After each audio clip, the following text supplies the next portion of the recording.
Bihar board class 8 गणित प्रश्नावली 6.1 में आप सभी बच्चों का स्वागत है। ये प्रश्नावली घन और घनमूल यानी कि क्यूब और क्यूब रूट से संबंधित है। तो आइए शुरू करते हैं प्रश्नावली 6.1। पहला प्रश्न है, निम्नलिखित में से कौन सी संख्याएं पूर्ण घन नहीं हैं। इसके लिए हम दिए गए संख्या का गुणनखंड निकालेंगे और अगर गुणनखंडों में से सभी का 3 का युग्म बन जाएगा तो वो संख्या पूर्ण घन होगी। जिस तरह से एक वर्ग संख्या में 2 का युग्म बन जाता है, इसी तरह से एक घन संख्या में 3 का युग्म बनना चाहिए। तो आइए इसे हल करते हैं। पहला है 400, इसका सबसे पहले हम गुणनखंड निकालेंगे। तो गुणनखंड आप ऑलरेडी जानते हैं। 400 को 200 में 2 से ये 200 बार में कट जाएगा, 2 दूना 4 और 2 0 यहाँ बैठा देना है। फिर 2 से 2 इकाई 2, 2 0 बैठा देना है, यानी कि 100 दूना 200 हो जाएगा। फिर 2 से 2 पचे 10 और ये 0। फिर 2 से करेंगे तो 25 बार में 50 कट जाएगा और फिर यहाँ पे 25 जो है वो 5 बार में कट जाएगा, 5 पचे 25।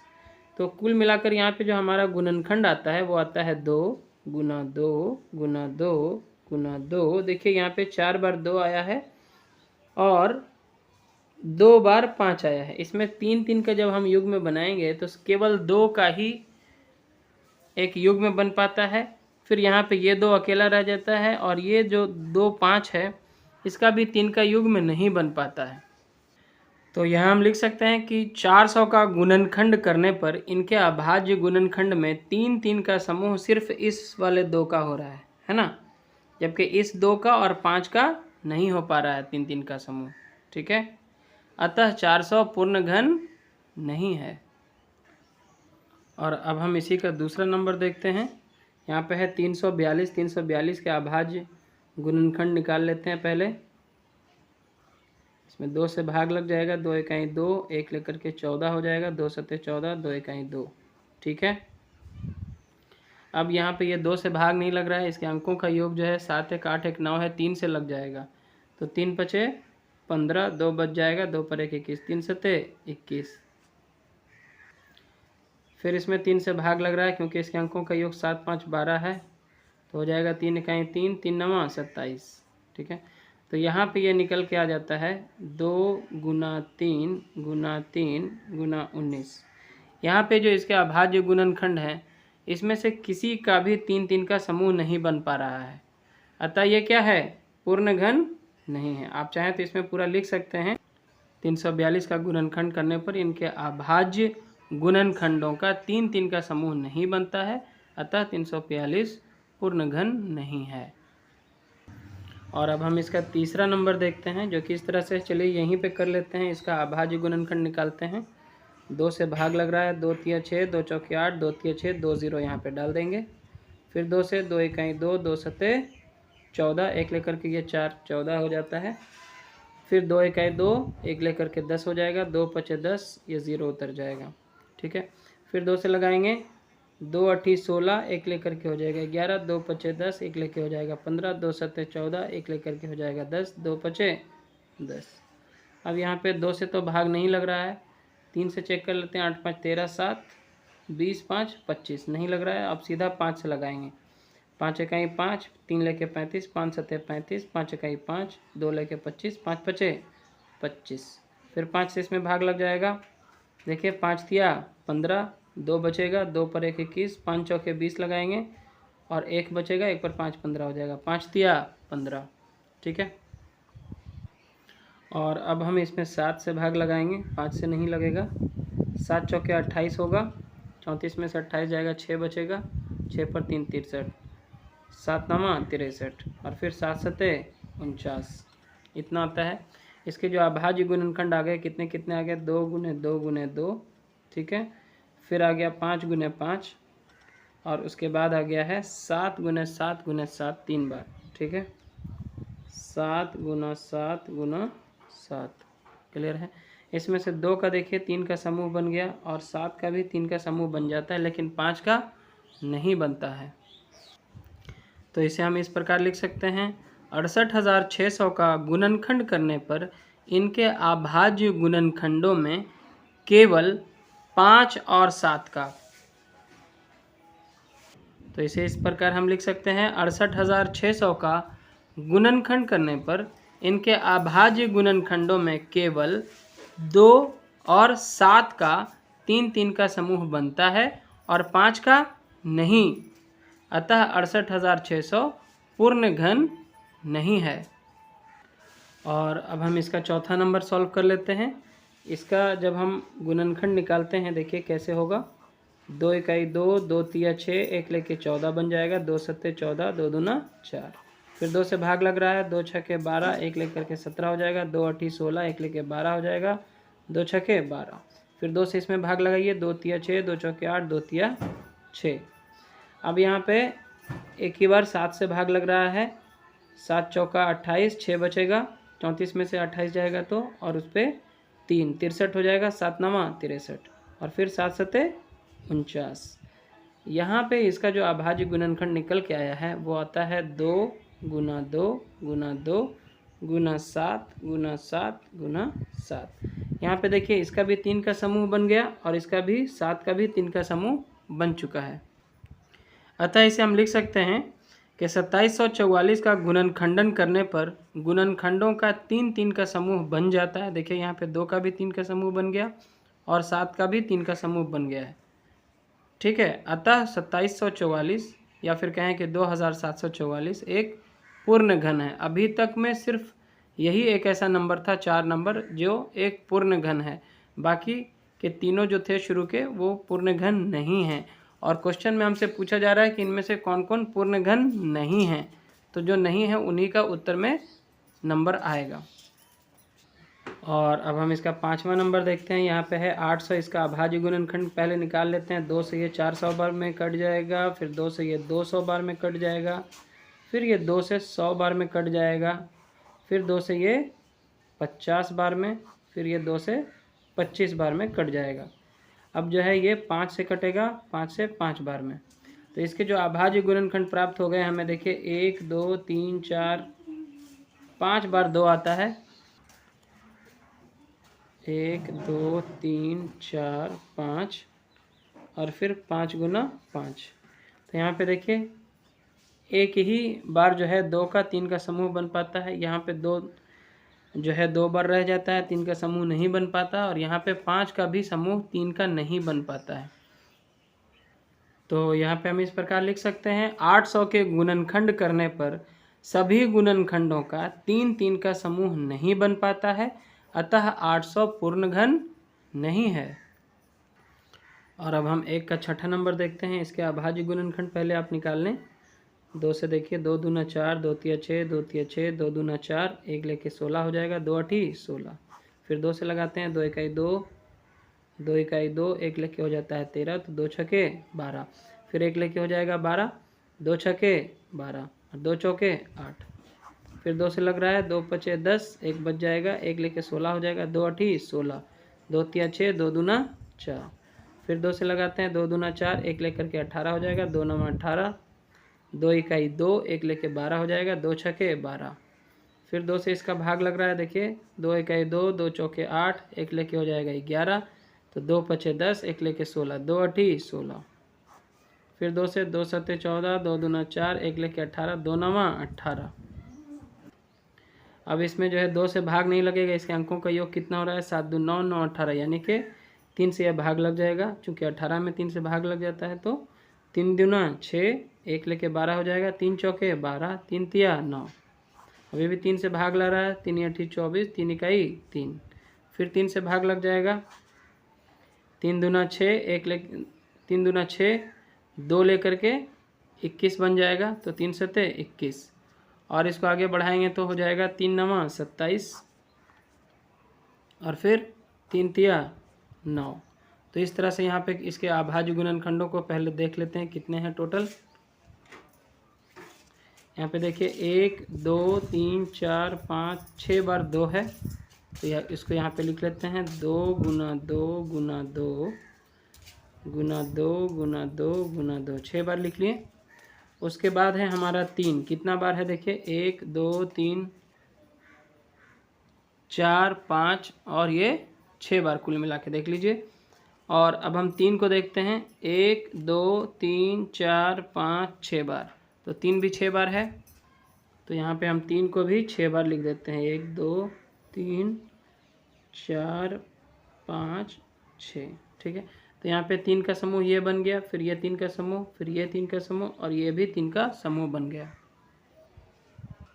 तो इसे इस प्रकार हम लिख सकते हैं कि 46,656 का गुणनखंड करने पर सभी गुणनखंडों का, इसके जितने भी गुणनखंड थे सबका 3 का समूह बन जाता है, अतः 46,656 एक पूर्ण घन है।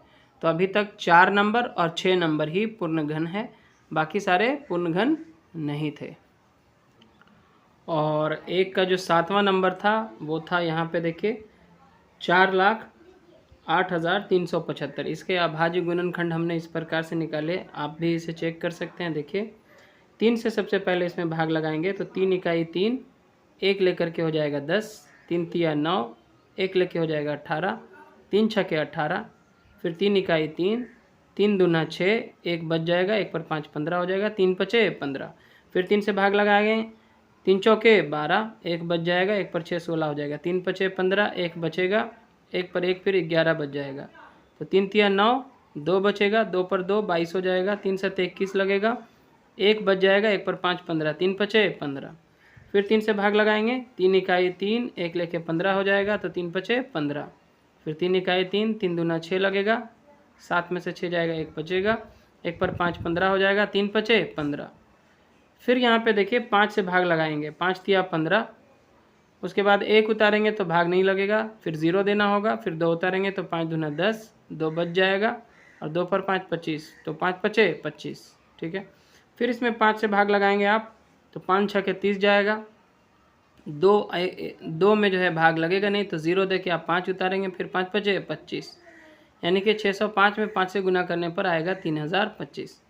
अब फिर 605 को 5 से काटेंगे तो 5 इकाई 5, 1 लेकर के 10 हो जाएगा, 5 दूना 10, फिर 5 इकाई 5। अब 121 को काटेंगे 11 से, तो 11 से 11 बार में गुना करने पे आता है 121।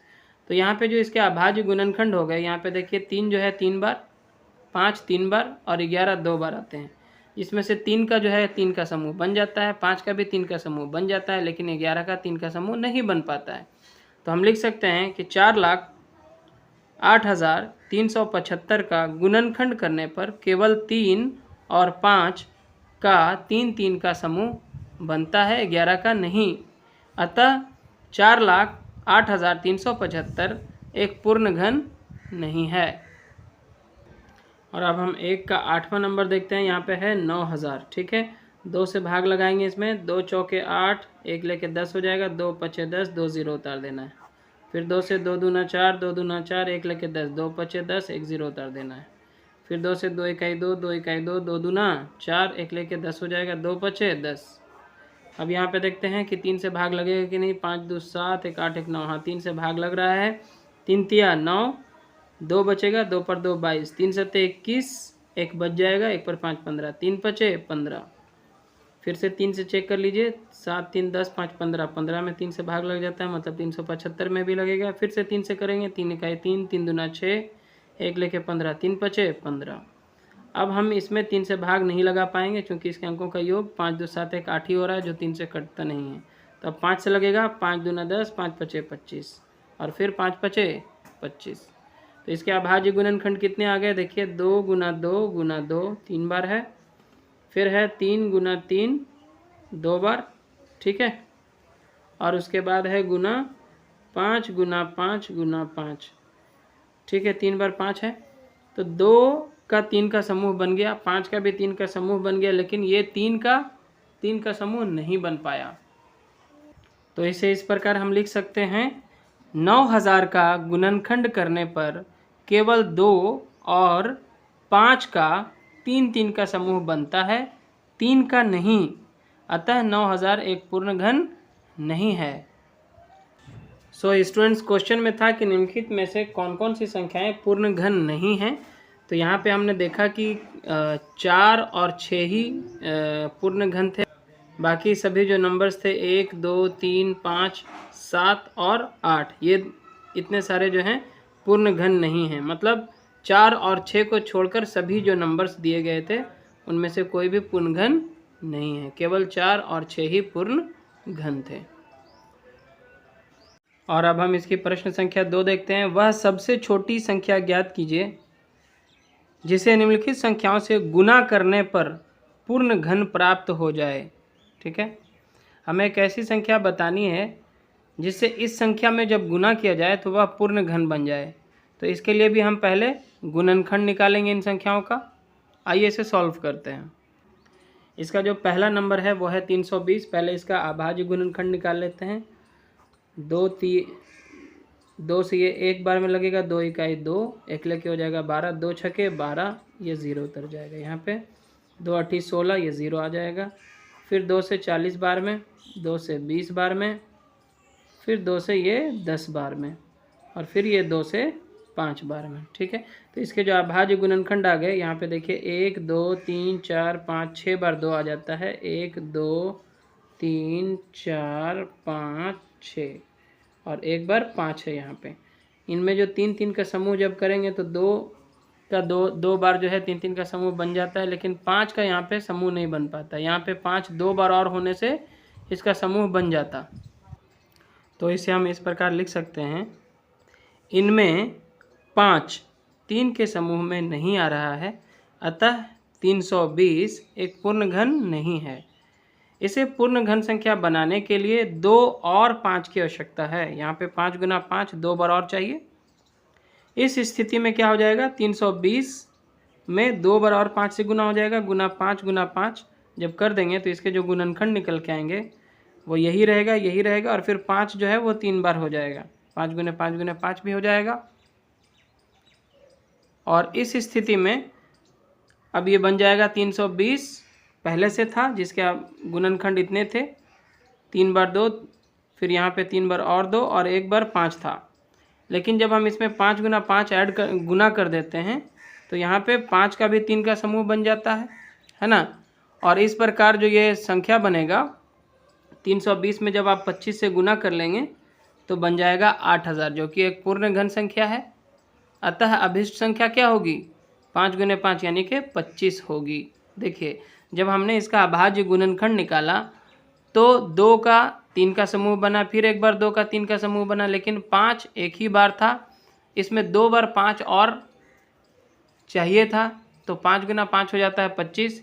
यानी कि जब हम 320 में 25 से गुना करेंगे तो 8000 आएगा, जो कि एक पूर्ण घन संख्या। तो जो छोटी से छोटी संख्या थी वो क्या हो जाएगी, 25 हो जाएगी। आई होप कि ये बहुत अच्छे से आपको समझ आ गया होगा। अब बढ़ते हैं अगले प्रश्न की ओर। तो यहाँ पे है 243। इसका जब हम निकालेंगे अभाज्य गुणनखंड तो 3 से इसमें भाग लगेगा, 3 × 24, 3 इकाई 3, फिर 3 से लगाएंगे तो 3 दूना 6, 3 7 21, फिर 3 से लगाएंगे 3 9 27, फिर 3 से 3 तिया 9। तो कुल मिलाकर कितना बार इसका 3 आता है, 1 2 3 4 5 बार आता है। 3 गुने 3 गुने 3 गुने 3 गुने 3। तो यहाँ पे देखिए इस 3 का तो 3 का समूह बन जाता है, लेकिन यहाँ पे 1 और 3 की आवश्यकता है। आगे हम लिख सकते हैं कि इनमें पहले 3 गुणनखंडों का, ये पहले 3 गुणनखंडों का 3 का समूह बन जाता है, जबकि अंतिम 2 गुणनखंडों का 3 का समूह नहीं बन पाता है। अतः 243 जो है वो एक पूर्ण घन संख्या नहीं है। इसे पूर्ण घन संख्या बनाने के लिए 1 और 3 की आवश्यकता है ना। तो जब हम 243 में 3 से गुना कर देंगे तो इसका जो गुणनखंड निकल के आएगा वो इस प्रकार आएगा। 3 बार 3 पहले भी था और यहाँ पे 2 बार 3 था, तो एक बार 3 और क्या होगा, ये वाला यहाँ पे आ जाएगा। तो ये भी 3 का ग्रुप बन जाएगा, 3 का समूह बन जाएगा, जो कि आ जाएगा कुल मिला के 243 में जब 3 से हम गुना करते हैं तो 729 आ जाता है, जो कि 9 का घन है, जो कि एक पूर्ण घन है। अतः अभिष्ट संख्या जो है वो 3 होगी। यानी कि 243 में कौन सी संख्या से गुना करने पर वह एक पूर्ण घन संख्या बन जाएगा, तो उसका आंसर होगा 3। यानी अतः वह छोटी से छोटी संख्या 3 है जिसमें 243 से गुना करने पर एक पूर्ण घन संख्या जो कि है 729 प्राप्त होती है। और अब हम 2 का तीसरा नंबर देखते हैं। इसमें जब गुणनखंड निकालेंगे तो 7 6 13 5 18, 3 से इसमें भाग लग जाता है, तो 3 से ही लगाते हैं। 3 दूना 6, 3 दूना 6, ठीक है। और 1 लेके 15 हो जाएगा, 3 पचे 15, 2 2 4 5 9, अभी भी 3 से भाग लग रहा है। 3 से 21, 3 पचे 15, अभी भी 3 से भाग लग जाएगा। 7 5 12 है, तो 3 दूना 6, 3 पचे 15, अब भाग नहीं लग रहा है। 5 पचे 25, इसके जो अभाज्य गुणनखंड आ गए वो आ गए 3 गुने 3 गुने 3 गुने 5 गुने 5। तो देखिए यहाँ पे 3 का समूह बन गया 3 का, लेकिन 5 का नहीं बन पाया। एक बार और 5 चाहिए होगा, तभी जाके ये एक पूर्ण घन संख्या बन सकती है। तो यहाँ पे हम लिखेंगे 675 के गुणनखंड करने पर 3 का समूह बन जाता है, जबकि 5 का नहीं। अतः 675 जो है वो एक पूर्ण घन संख्या नहीं है। इसे पूर्ण घन बनाने के लिए एक और 5 की आवश्यकता है। 2 बार है, एक बार और मिलाने से ये पूर्ण घन बन जाएगा। इस स्थिति में क्या हो जाएगा, 675 को जब हम 5 से गुना कर लेंगे तो इसके जो गुणनखंड हैं जो पहले से आए थे 3 बार 3 और 2 बार 5 में एक 5 और ऐड हो जाएगा, यहाँ पे गुना हो जाएगा। तो 5 का भी 3 का समूह बन जाएगा, ठीक है। तो इस प्रकार जो है 675 में 5 से गुना करने पर हमको आएगा 3375, जो कि एक पूर्ण घन संख्या है। अतः वह छोटी से छोटी संख्या, अभीष्ट संख्या, जिसमें 675 से गुना करने पर वह एक पूर्ण घन संख्या बन जाए, वो क्या होगी, 5 होगी, ठीक है। और अब हम 2 का चौथा नंबर यहाँ पे ऑलरेडी हमने सॉल्व कर दिया। आप यहाँ पे ध्यान से देख लें, 432 था, इसका जब हम 2 से भाग लगाते हैं तो 2 दूना 4, 2 इकाई 2, 1 लेके 12, 2 छके 12 हो जाता है। फिर 2 से 2 इकाई 2, 1 उतारेंगे, भाग 2 से नहीं लगेगा, 0 डालेंगे, फिर 6 उतारेंगे, 2 8 16, फिर 2 पचे 10, 2 चौके 8, फिर 2 से देखिए 2 दूना 4, 1 लेके 14 बन जाएगा, 2 सत्ते 14। अब 2 से भाग नहीं लग रहा है तो हमने 3 से लगा दिया, 3 नामा 27 और फिर 3 तिया 9। इस प्रकार जो अभाज्य गुणनखंड प्राप्त हुए, यहाँ पे देखिए 1 2 3 4 बार 2 आ जाता है, तो हमने यहाँ पे 4 बार 2 लिखा और 3 बार 3 है, तो इसमें से अंतिम जो 3 बार 2 है इसका एक 3 का समूह बन जाता है और यहाँ पे 3 का समूह बन जाता है, लेकिन ये जो 2 है अकेला रह जाता है। यहाँ पे 2 बार 2 और चाहिए, सो दैट कि ये 3 का समूह बन जाए। तो हम यहाँ पे लिखेंगे 432 के गुणनखंड निकालने पर सभी गुणनखंडों का 3 3 का समूह नहीं बन पाता है, अतः 432 एक पूर्ण घन संख्या नहीं है। इसे पूर्ण घन संख्या बनाने के लिए 2 और 2 की, यानी कि 2 गुना 2, एक ही बार 2 एक बच रहा है, तो उसमें 2 गुना 2 अगर करेंगे तो 3 का समूह बन जाएगा। तो इसे पूर्ण घन संख्या बनाने के लिए 2 और 2 यानी कि 2 गुना 2 की आवश्यकता है। इस स्थिति में क्या हो जाएगा, 432 में हम 2 गुना 2 से गुना कर देंगे तो क्या हो जाएगा, यहाँ पे जो 2 अकेला था वो भी 2 बार यहाँ पे लेकर के एक ग्रुप बन जाएगा 3 का, और फिर यहाँ पे 3 का ग्रुप ऑलरेडी 1 2 का था और यहाँ पे 3 का ग्रुप 3 का था। तो इस प्रकार जो है जब 432 में हम 2 गुना 2 से गुना कर देंगे यानी 4 से, तो हमारी जो संख्या प्राप्त होगी वो हो जाएगी 1728, जो कि एक पूर्ण घन है। अतः हम कह सकते हैं कि अभीष्ट संख्या, वह छोटी से छोटी संख्या जिसमें 432 से गुना किया जाए तो वह एक पूर्ण घन संख्या बन जाए, वो क्या हो जाएगी, 2 बार 2 चाहिए, तो 2 गुना 2 यानी कि 4 है, ठीक है। सो स्टूडेंट्स, इस प्रकार हमने प्रश्नावली 6.1 के प्रश्न संख्या 1 और 2 के सभी प्रश्नों को कर लिया है यहाँ पे हल। तो आज के इस वीडियो लेसन में इतना ही, बाकी के प्रश्नों को हम नेक्स्ट वीडियो लेसन में सॉल्व करेंगे। अगर आपको ये वीडियो लेसन पसंद आए तो ज़रूर से इसे लाइक करें, शेयर करें अपने दोस्तों के साथ, और चैनल पर नए हैं तो सब्सक्राइब ज़रूर कर लें। Thanks for watching.